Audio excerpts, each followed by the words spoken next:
I am at the Luang Pha residence to do a repair attempt video. Now what I'm gonna do is I'm gonna remove this wind damaged shingle right here without trying to disturb the shingle above it.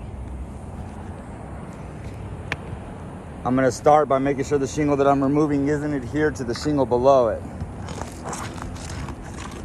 Okay, now I'm gonna make sure the shingle above it isn't adhered to the one I'm removing.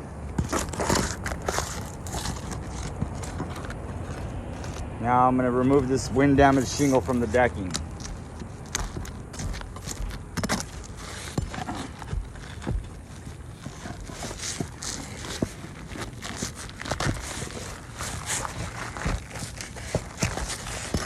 Okay, got the shingle out, single layer. Now I'm gonna put it right back in where it was.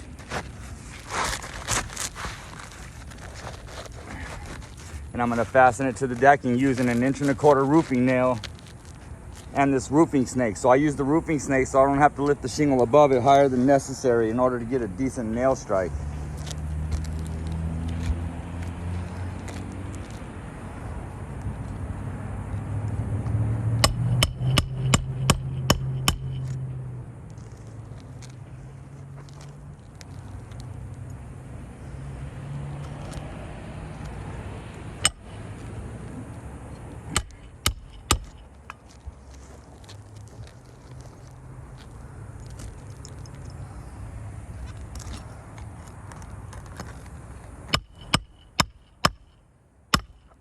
Okay, shingle's back in.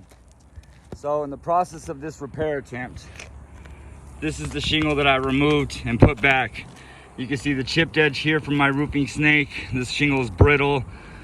Chipped edge here from the roofing snake, but we also have a delaminated tooth here, here, and here. The reason why that's an issue in repairability is you can see this shingle is now starting to come apart into two pieces, deeming this roof irreparable.